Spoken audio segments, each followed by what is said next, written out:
Bonjour à tous et bienvenue sur le podcast de la sagesse d'Uranus. Cet épisode est dédié à la pleine lune en Cancer qui a eu lieu hier le 3 janvier à 11 heures dans le ciel. Pour ceux qui ont leur carte du ciel, vous pouvez regarder le 13e degré dans le signe du Cancer où se trouve la lune, mais aussi le signe du Capricorne où se trouve le soleil, puisque nous sommes dans une clôture, un rééquilibrage, une opposition sur le plan tension, réorganisation de notre vie sur ce mois de janvier, afin de poursuivre l'achèvement de cette année 2025. Donc, à mon sens, il y a une forte symbolique sur cette pleine lune qui est la première de 2026 et qui, dans cette transition, comme j'ai pu en parler sur le bilan de 2025, on se retrouve au niveau des planètes et au niveau de notre changement énergétique, du passage de l'année du cycle 9 plein de clôture à 2026 nouveau cycle, nouvelle décennie, tout en ayant des planètes lentes, transpersonnelles, qui viennent vraiment venir nous dépouiller intérieurement, émotionnellement. Et d'ailleurs, sur la symbolique concernant les signes chinois, nous sommes aussi en janvier, le dernier mois de la période du serpent, pour ensuite aller au signe du cheval. Donc, pour moi, vraiment, 2025, comme je l'ai déjà partagé, ça a été des transformations intérieures pour solidifier aussi notre monde et l'ajustement de nos valeurs profondes avec la manière dont on veut être vu, reconnu, perçu, qui nous voulons profondément être au quotidien par choix. Depuis notre cœur. Donc forcément, il va y avoir encore des luttes d'ego et dans cette lutte d'ego, ça commence ce mois-ci avec justement nos émotions qui peuvent vaciller lorsque parfois on est encore dans le contrôle aussi et la résistance. Parce que le Capricorne, lui, avec son Soleil et toutes ces autres planètes, nous avons actuellement Mercure, Vénus, Mars, plus le Soleil en Capricorne. Donc vraiment, la notion d'espace à se revaloriser et aussi à regarder à travers la Lune et Jupiter qui sont en Cancer, en opposition, nos actes manqués par rapport à la libération des tensions émotionnelles et à tout ce que l'on a besoin de déployer pour pouvoir se reconstruire aussi dans notre foyer, dans ce sentiment de paix intérieure. Donc le foyer, ce n'est pas que les murs de notre maison, même s'il y a aussi un grand enjeu actuellement, beaucoup de déménagements, de déplacements concernant cette mutation et cette transformation. Mais c'est aussi en lien émotionnellement avec notre sécurité. Comment on arrive à faire circuler, à écouter, à s'imprégner de nos vérités intérieures dans ce signe d'eau qui a été très bouleversé et soutenu dans les planètes qui ont franchi le Scorpion, le trigone d'eau qu'il y a eu pendant plusieurs mois. Donc le trigone d'eau, je rappelle, c'est le Scorpion, le Poisson et le Cancer. Et avec cette pleine lune en Cancer qui nous donne un ascendant Poisson, vraiment, c'est comme si là, toutes les énergies yin aussi de ce cycle qui est en train de s'épurer pour amener vraiment l'action du cycle yang de la prochaine décennie en yang qui arrive, nous ouvre la voie à être dans la reconnaissance affective de notre besoin d'être dans la douceur, dans l'ancrage, de pouvoir aussi renouveler nos énergies, donc à l'intérieur de chez soi, justement, comment on peut transformer une pièce pour l'évolution de notre foyer, de nos besoins, de l'ambiance familiale, de quelle manière aussi on se réorganise pour se sentir bien chez soi, sachant que bien sûr il y a un lien euh, vraiment de cause à effet dans la manière dont on entretient notre maison, foyer, pour pouvoir aussi recevoir, accueillir, échanger, être dans une dynamique d'action et non de renfermement et de passivité lorsque nous sommes souvent tournés dans nos peurs et cette ambivalence aussi au changement. Donc le foyer est à la fois un cocon pour conduire une forme de protection, c'est ce dont il parle, le cancer, le besoin de protéger son cœur, les siens, son espace privé, intime et personnel. Et là, on est vraiment dans un dépassement de soi aussi sur notre regard, notre ressenti, notre perception de la vie qui a besoin de s'élargir pour pouvoir vraiment sortir aussi. Quand je parlais des actes manqués, parfois ça peut être lié à tout ce que l'on repousse, nos résistances face à de l'effort pour sortir de la passivité et être dans notre responsabilité, prendre notre vie en main, se bouger les fesses. Parce que là, les planètes personnelles qui sont toutes logées en Capricorne, elles nous demandent vraiment de nous restructurer et d'être dans la conscience de soi et des efforts à fournir sur 2026 pour pouvoir traverser cet état de yin vers l'état yang. Donc les questions que l'on peut se poser sur toute la période des 15 prochains jours jusqu'à la nouvelle lune qui se fera en Capricorne va être de quelle manière je me nourris, mais dans le sens large. De quoi est-ce que je nourris mon cœur? De quoi est-ce que je nourris mon corps? De quoi est-ce que je nourris mes ambitions? On est vraiment au-delà de bonnes nouvelles intentions pour ces nouveaux jours de l'an. On a le besoin de se projeter à long terme, donc d'où cette notion de planification, d'organisation, de renouvellement de nos énergies, pour pouvoir aussi porter cette vision à long terme, la conscience également de nos limites personnelles. Parce que lorsque l'on a conscience de nos limites personnelles, à ce moment-là, on est aussi en capacité de conscience de se responsabiliser sur les besoins que nous devons mettre en place pour pouvoir répondre à ces changements. On est vraiment dans aussi une phase où s'entraider, demander de l'aide, aller rechercher de nouvelles ressources pour pouvoir justement basculer dans cette nouvelle ouverture d'action qui va se présenter dans quelques jours. Donc voilà, c'est important parce que finalement nos limites sont toutes celles qui nous ont protégés jusque-là dans ce signe du cancer, ces énergies eau vis-à-vis de l'ancien cycle, de notre ancienne identité, de nos anciens besoins.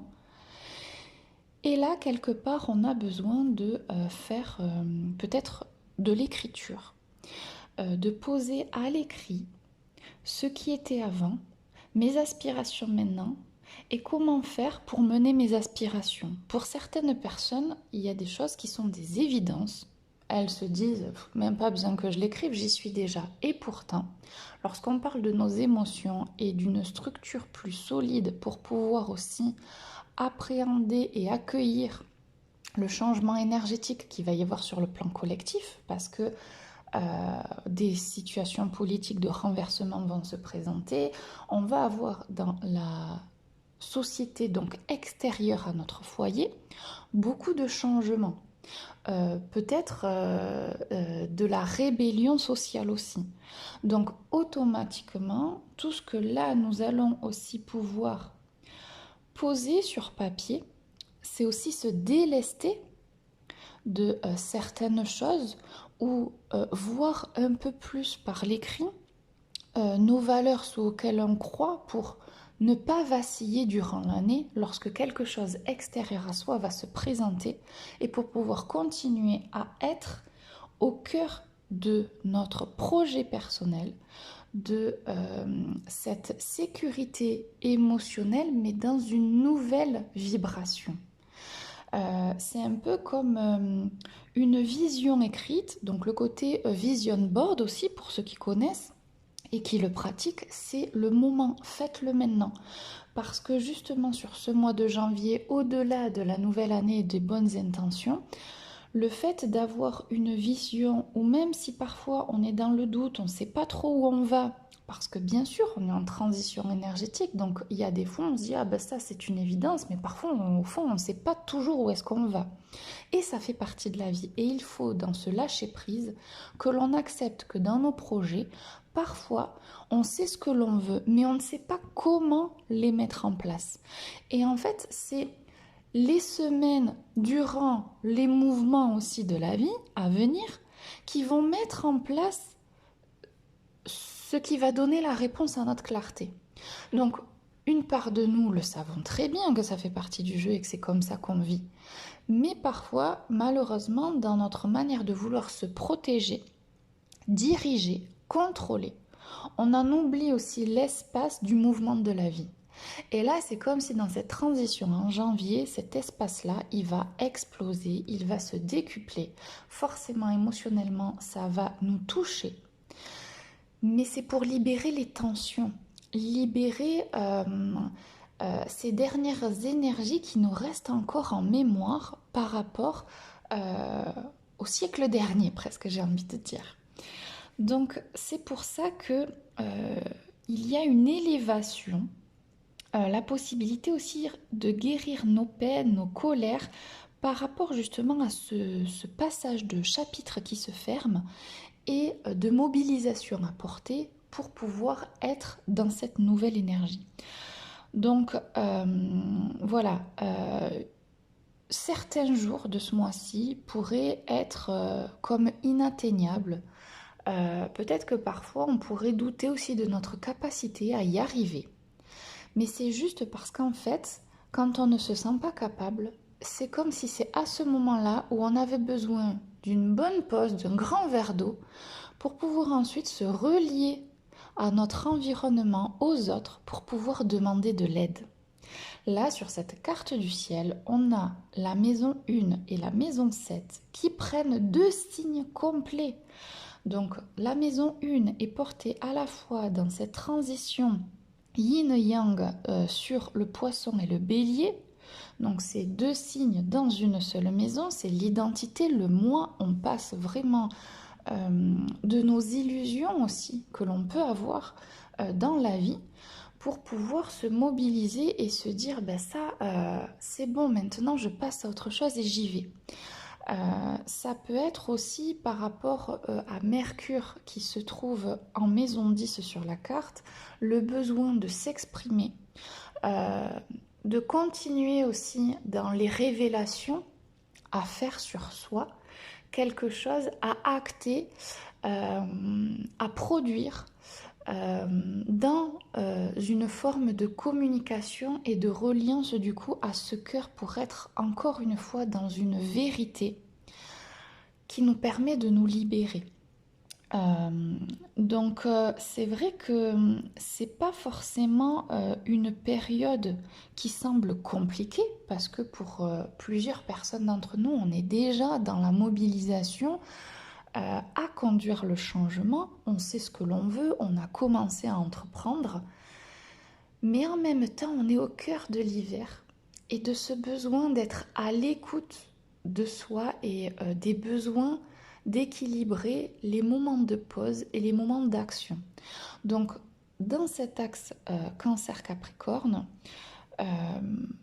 pensez aussi à équilibrer dans une même journée vos efforts pour rester constant et créer quelque chose de durable et pas le côté tout feu tout flamme qui ensuite 2 jours après il n'y a plus personne, ne m'appelez plus, là je suis au bout de ma vie. Non, vraiment la continuité, la durabilité de ce que l'on va mettre en place et les efforts constants que l'on va produire va permettre notre réussite et notre sécurité émotionnelle autant que la paix intérieure grâce à l'équilibre de ces énergies. Donc, peut-être qu'il ne va pas y avoir des choses de fou, ou autant vous pouvez être comme moi en train d'organiser un déménagement, de reconstruire une facette aussi de votre vie professionnelle, vie personnelle, où tout est ouvert pour pouvoir en fait prendre place tout en sachant qu'il vous manque des éléments et qu'il va falloir trouver justement ces éléments à droite à gauche pour les réunir et vous sentir plus solide.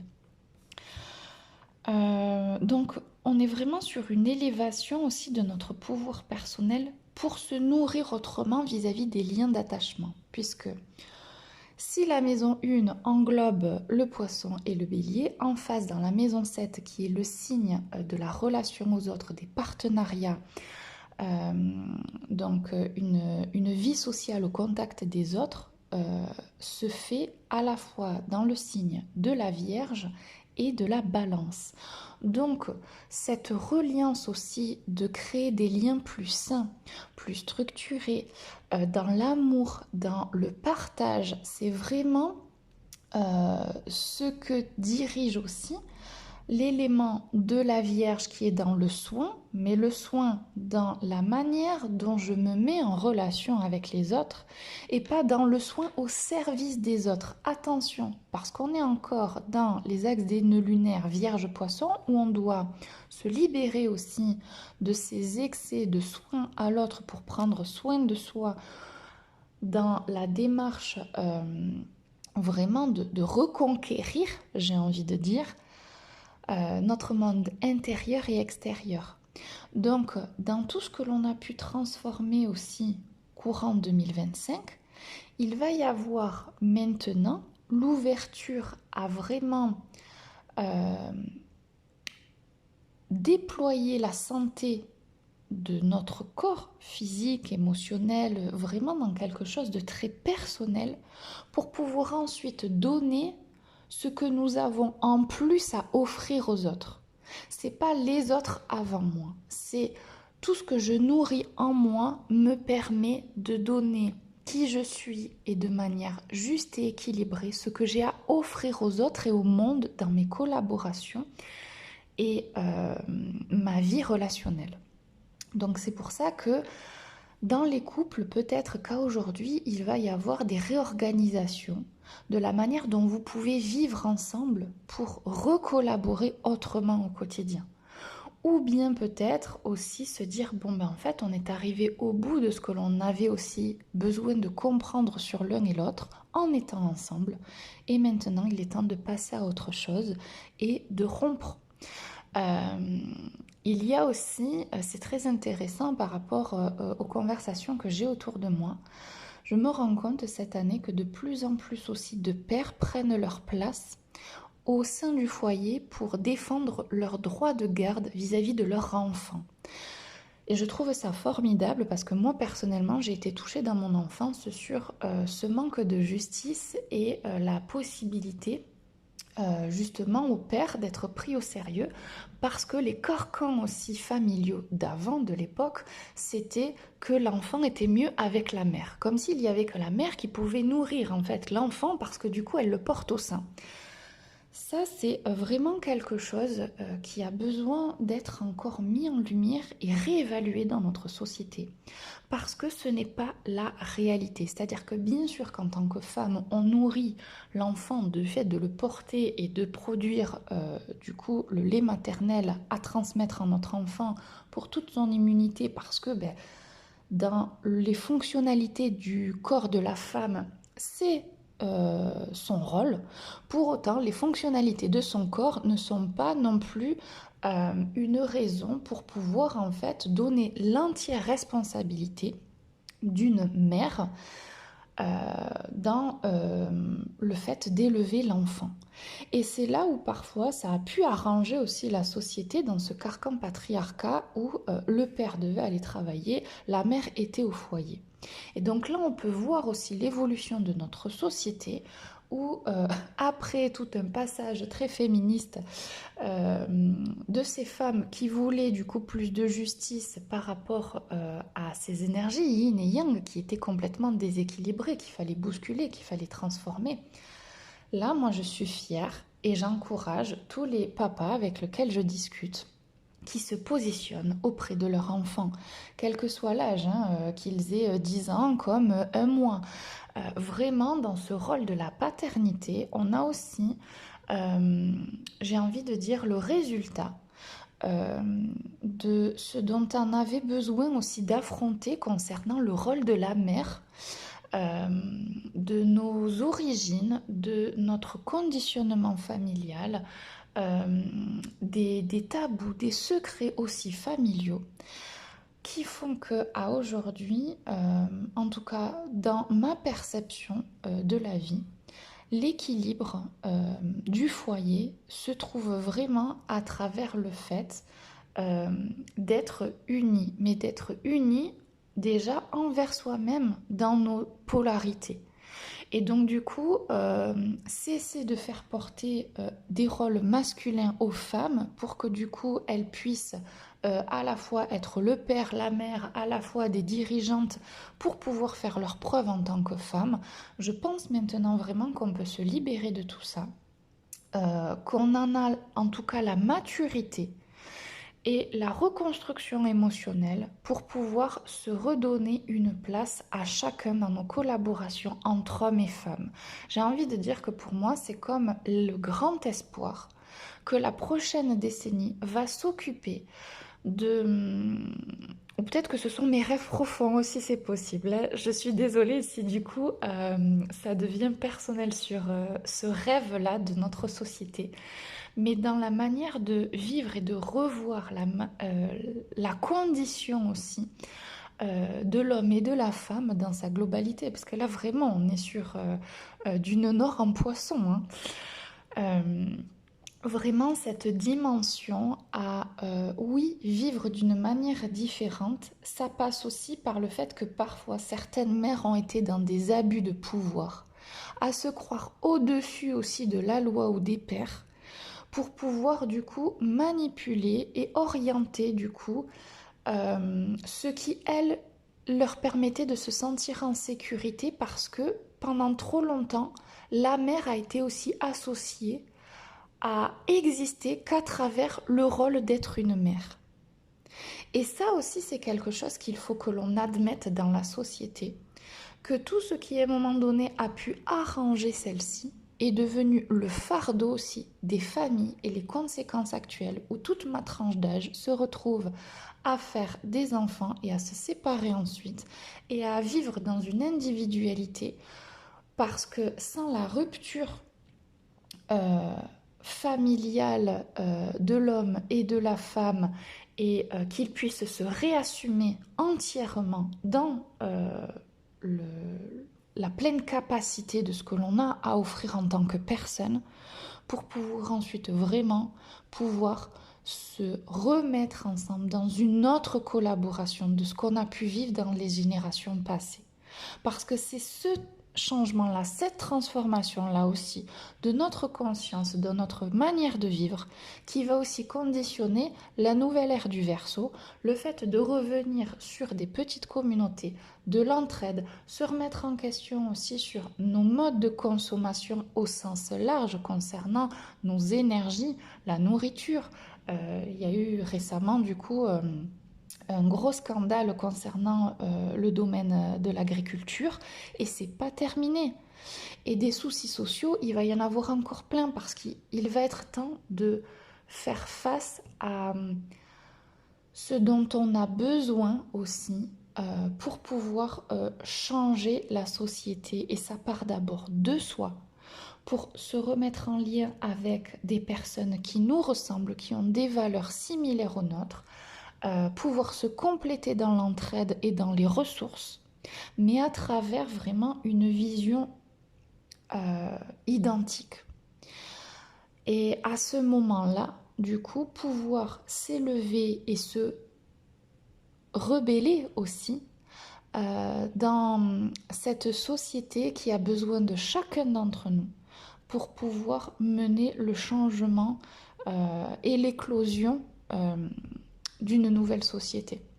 Donc voilà, je sais que ce que je dis, pour le coup, c'est de la vision à long terme, mais je tiens à vous le partager dans cette période de pleine lune, parce que tout ce qui va être intégré, dirigé, lâché sur le plan émotionnel pour revaloriser du coup notre structure personnelle, va être la base de tout ce que nous allons devoir déployer. C'est un peu comme une montagne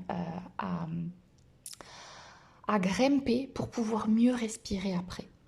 Et c'est ça aussi, dans ma vision aussi, que je perçois pour cette prochaine décennie, puisque 2026, on est en cycle 1 collectif, et on va poser du coup des éléments ou déconstruire encore des choses pour l'ambition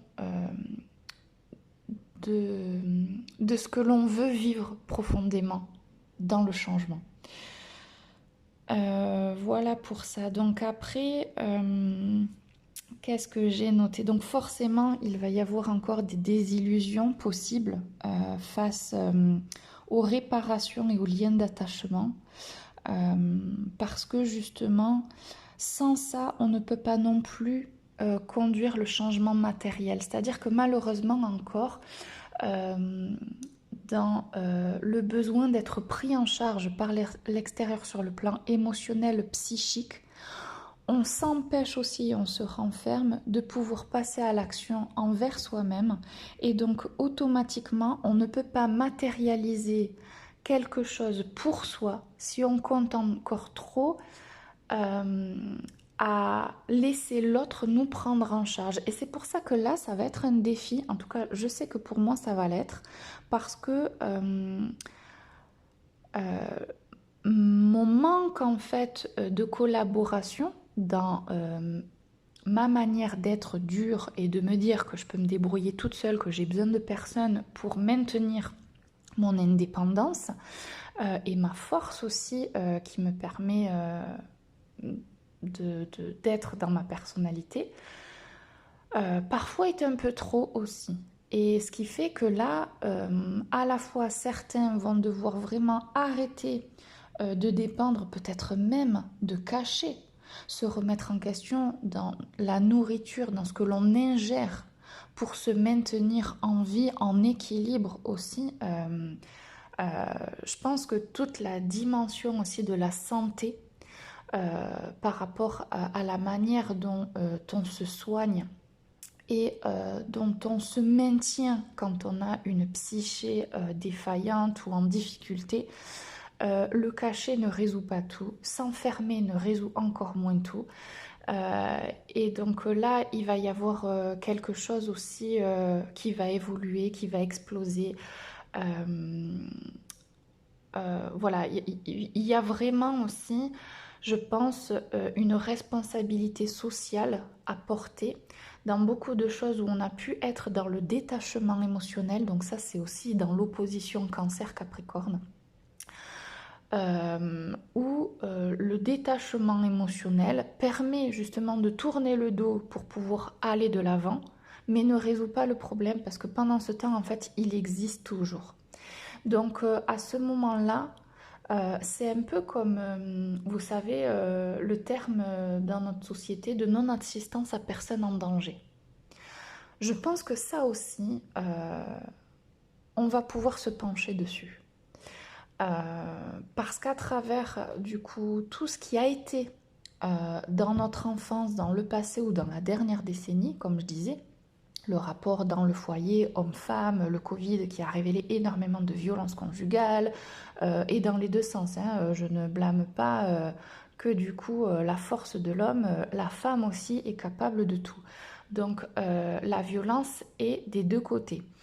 Elle se présente peut-être pas de la même façon parce que l'homme dans sa virilité peut-être fait preuve de plus de brusquerie à travers l'acte physique, contrairement à la femme qui, elle, dans son intuition, son potentiel yin, peut être très perverse et manipulatrice. Donc là-dessus, la violence pour moi, elle n'est pas que physique. Et c'est là aussi où la responsabilité de la société va devoir se pencher sur la manière dont on se soigne, qui ne résout pas les problèmes, bien au contraire, ça nous maintient aussi dans des vices qui nous empêchent aussi de pouvoir mieux vivre avec soi-même et avec les autres. Donc voilà, je ne sais pas si parmi vous, il y a des personnes qui travaillent dans les hôpitaux, dans le soin aux personnes âgées ou dans les personnes handicapées ou les enfants aussi, hein, parce que moi personnellement, je suis concernée à voir certaines choses au sein des foyers en tant que nounou à domicile. Et c'est vrai que voilà, tout ce qui est en lien avec la vulnérabilité et au fait de protéger ces personnes vulnérables des personnes qui ont des comportements en lien avec un pouvoir extrême sur l'autre, sur les siens dans le quotidien, va être aussi quelque chose que l'on va devoir modifier et affronter, j'ai envie de dire. C'est pour ça que les rébellions aussi face à la société, au changement politique, est en lien avec tout ça. De manière générale, parce que je sais que certains sont très tournés vers la politique, mais en fait la politique c'est que le reflet de ce qui se passe dans nos foyers. Donc tout ce qui est critiquable et jugeable au niveau de ces dysfonctionnements politiques, il se passe exactement la même chose en local dans nos foyers. Donc là-dessus, peut-être qu'il va y avoir encore des désillusions, des masques à faire tomber pour pouvoir se rendre compte aussi à quel point maintenant nous sommes chacun individuellement attendus dans la responsabilité face à la vie et qu'on a tous une contribution à faire. Et que parfois, se protéger soi, ça paraît égoïste, mais ça peut être la première étape pour ensuite être solide et aider à son tour les autres. Il y a cette démarche aussi, quand je parlais tout à l'heure, de pouvoir en fait vraiment se recentrer sur soi, se donner à soi et ensuite, par rapport à qui nous sommes, donner à l'autre. Parce que jusque-là, on n'a pas du tout fonctionné comme ça. Et c'est comme ça que la dépression, les manipulations, la perversion a pu se positionner parce que être au service de l'autre au détriment de soi, ce n'est plus possible dans la prochaine décennie. Vraiment. Donc voilà, j'espère que mon message a vraiment été entendu, résonnera.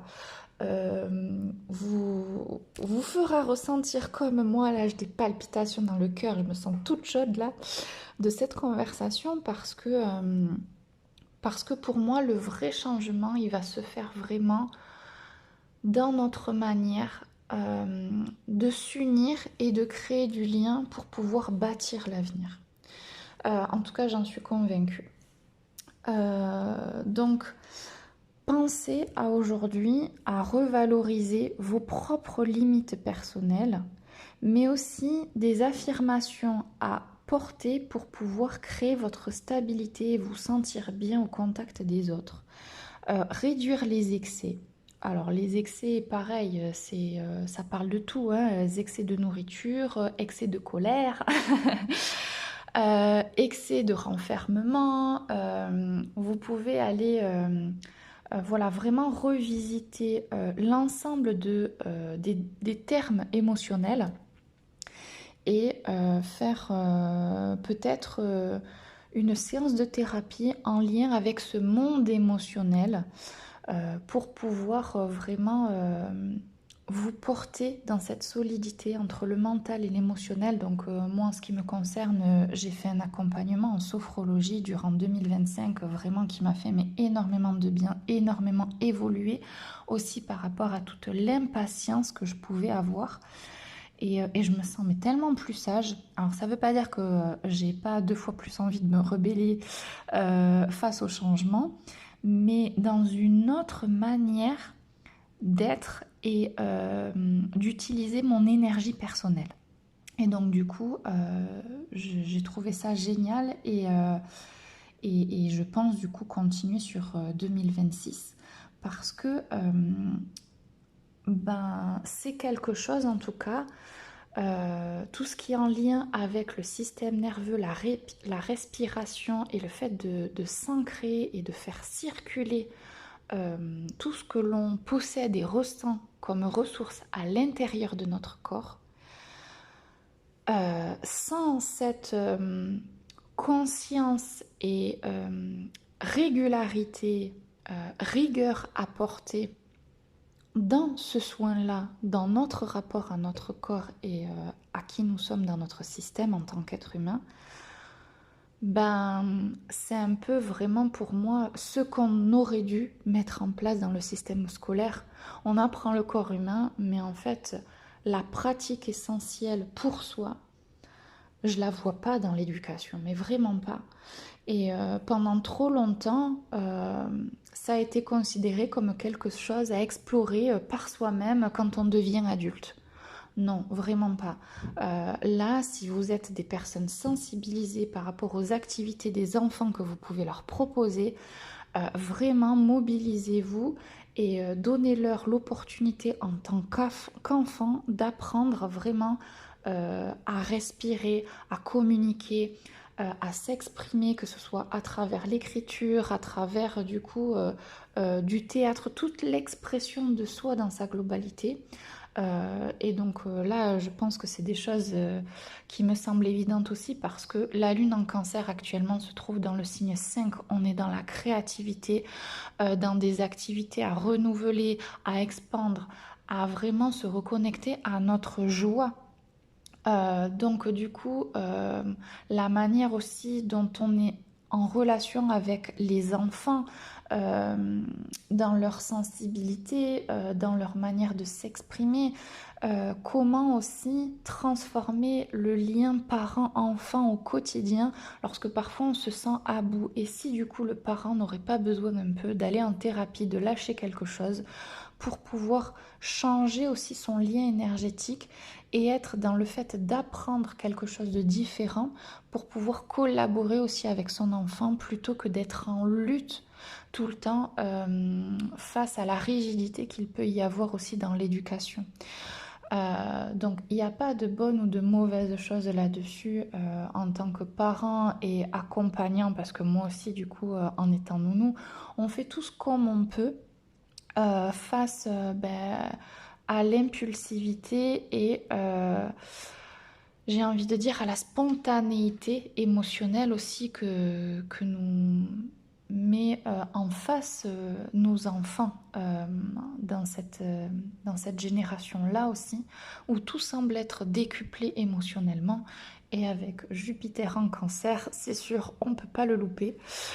Mais voilà, vraiment comprendre que on a tous la capacité de changer de posture, de mettre en place de nouvelles règles, de poser de nouvelles limites et de transformer notre lien familial avec nos enfants, avec nos parents, qui vous voulez, qui pourrait vous permettre en fait de prendre votre place, de vous sentir bien, vivant, présent.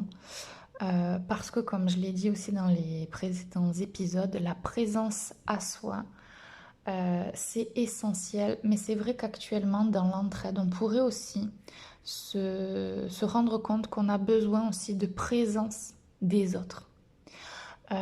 Quelle présence me permet aussi de me sentir soutenue sans que forcément la personne fasse à ma place ce dont j'ai besoin de faire pour moi. C'est très important aussi et je pense que ça, sur le mois de janvier, ça va vraiment nous toucher. Voilà, et nous permettre justement de s'élever. Voilà, je pense que j'ai suffisamment parlé. J'espère que cet épisode va vraiment vous soutenir aussi à travers mes mots. Euh, et donc pour ceux qui se trouvent sur la plaine orientale, en Corse, Je vous retrouve le dimanche 18 décembre grâce au Yoga de la Plaine, cette association qui m'accueille à la salle futsal 5G de Prunelli pour pouvoir réaliser l'introspection de la nouvelle lune en Capricorne et vous partager tous les changements possibles que l'on pourrait rencontrer en 2026 avec les mouvements planétaires. Donc voilà, je vous partagerai les transits, de l'introspection et voilà, ce sera un super échange. Donc n'hésitez pas à vous inscrire. Voilà, on peut accueillir une quinzaine de personnes dans la salle. Voilà. Et puis je vous remercie aussi d'être à mon écoute, de vos messages aussi, parfois que je reçois en privé ou en commentaire. Vraiment, ça aussi, moi personnellement, c'est quelque chose qui me nourrit et qui me fait plaisir. Voilà. Je vous souhaite une très belle année 2026, plein de nouvelles aventures, de courage, d'expansion. Et à très vite pour le prochain épisode.